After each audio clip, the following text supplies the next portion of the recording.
Sarana merupakan segala sesuatu yang dapat dipakai sebagai alat dan perlengkapan dalam mencapai tujuan pembelajaran. Sarana yang dimaksud ini contohnya seperti bahan ajar, alat pembelajaran, dan perlengkapan.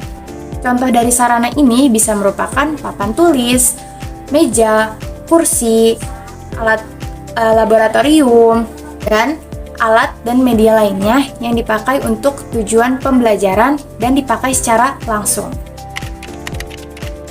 Sedangkan sarana merupakan fasilitas dasar yang dibutuhkan untuk menjalankan fungsi dari satuan pendidikan. Prasarana ini dapat berupa lahan, bangunan, dan ruang. Lahan ini adalah sebidang tanah yang dimanfaatkan untuk penyelenggaraan pendidikan dalam satuan pendidikan. Prasarana merupakan fasilitas pendukung tidak langsung yang memastikan kegiatan belajar dapat berlangsung dengan baik. Contohnya, jalan menuju sekolah, lapangan, ruang kelas, tempat beribadah, dan lain sebagainya. Tujuan pengelolaan sarana dan prasarana adalah menyediakan suatu sistem kerja yang teratur untuk mengelola aspek-aspek pendidikan, khususnya fasilitas pembelajaran, sehingga tugas-tugas operasional dalam konteks pendidikan dapat dilakukan secara efektif dan efisien untuk mencapai sasaran atau tujuan yang telah ditentukan. Prinsip yang pertama, prinsip pencapaian tujuan, memastikan semua sarana dan prasarana dalam kondisi siap pakai sehingga benar-benar mendukung tercapainya tujuan pembelajaran. Prinsip kedua, prinsip efisiensi, di mana setiap pengadaan harus melalui perencanaan matang agar sekolah memperoleh fasilitas yang baik dengan biaya yang wajar sekaligus memastikan pemakaiannya hemat dan tidak boros. Prinsip ketiga ada prinsip administratif, yaitu setiap pengelolaan harus memenuhi undang-undang, peraturan, maupun petunjuk teknis yang berlaku dari pihak berwenang. Prinsip selanjutnya, prinsip kejelasan tanggung jawab. Artinya, pengelolaan harus diberikan kepada sekolah yang memang kompeten dengan pembagian tugas dan tanggung jawab yang jelas bila melibatkan berbanyak pihak. Yang terakhir, prinsip kekohesivan, yaitu seluruh proses pengelolaan harus dijalankan dengan kerjasama yang kompak di antara seluruh personel sekolah. Sistem pengelolaan fasilitas sarana dan prasarana di Indonesia diatur melalui berbagai ketentuan hukum yang komprehensif, yaitu yang pertama ada Undang-Undang Dasar 1945 Landasan Konstitusional Pendidikan pada pasal 31 ayat 1 dan 2. Kemudian yang kedua ada Undang-Undang Nomor 20 Tahun 2003 tentang Sistem Pendidikan Nasional pada pasal 10 dan pasal 50 ayat 2. Selanjutnya yang ketiga ada Peraturan Pemerintah Nomor 57 Tahun 2021 juga diubah dengan Peraturan Pemerintah Nomor 4 Tahun 2022. Selanjutnya nomor 4 ada Peraturan Menteri Pendidikan Kebudayaan Riset dan Teknologi Nomor 22 Tahun 2023 ditetapkan 7 Maret 2023 dan berlaku mulai 10 Maret 2023. Selanjutnya ada peran pemerintah, lembaga, dan pihak terkait. Pertama ada peran pemerintah, yaitu peran pemerintah yang pertama ada perumusan kebijakan, yaitu menetapkan standar dan pedoman nasional. Yang kedua ada penganggaran, yaitu menyediakan dana melalui APBN dan APBD.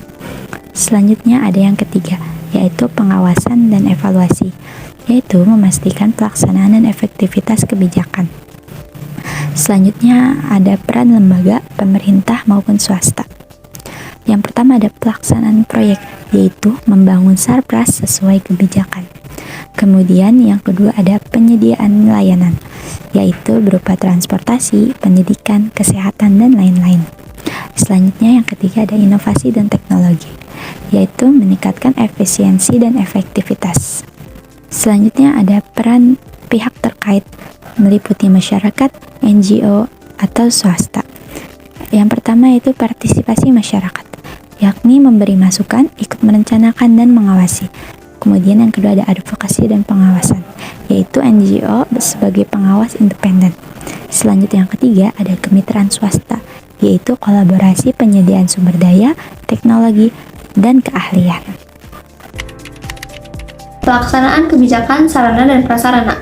Nah, pelaksanaan ini berdasarkan Undang-Undang Nomor 20 Tahun 2003 tentang Sistem Pendidikan Nasional. Jadi, setiap satuan pendidikan wajib menyediakan sarana dan prasarana yang memadai agar bisa membantu proses pembelajaran dengan lancar.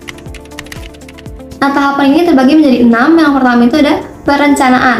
Nah, perencanaan ini menentukan kebutuhan sarana dan prasarana sesuai dana dan prioritas. Lalu yang kedua ada pengadaan. Pengadaan ini membeli atau menerima fasilitas lewat dana BOS atau bantuan pemerintah.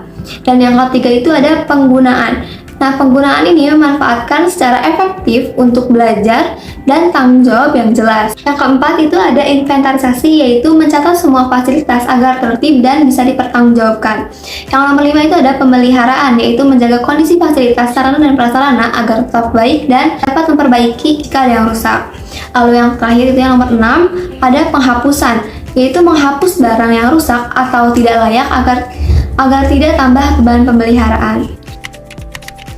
Faktor pendukung ini terbagi menjadi 4. Yang pertama itu adanya dukungan dari pemerintah, lalu adanya kerjasama antar kepala sekolah dan guru, lalu selanjutnya ada fasilitas yang lengkap untuk meningkatkan motivasi belajar, dan yang terakhir ada pengelolaan yang baik. Selanjutnya ada faktor penghambat. Nah, faktor penghambat ini terbagi menjadi 4. Yang pertama ada fasilitas yang rusak atau hilang, lalu yang kedua itu anggaran yang kurang, yang ketiga itu ada sumber daya manusia yang terbatas, dan yang terakhir itu ada perencanaan dan koordinasi belum matang.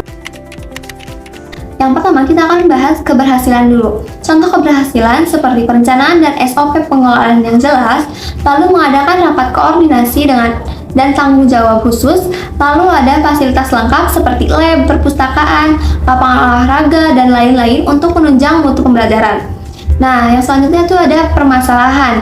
Di antaranya ada anggaran terbatas dan adanya kekurangan inventaris, lalu kurangnya inovasi dalam penggunaan sarana dan prasarana, dan yang terakhir itu ada pemeliharaan yang belum merata.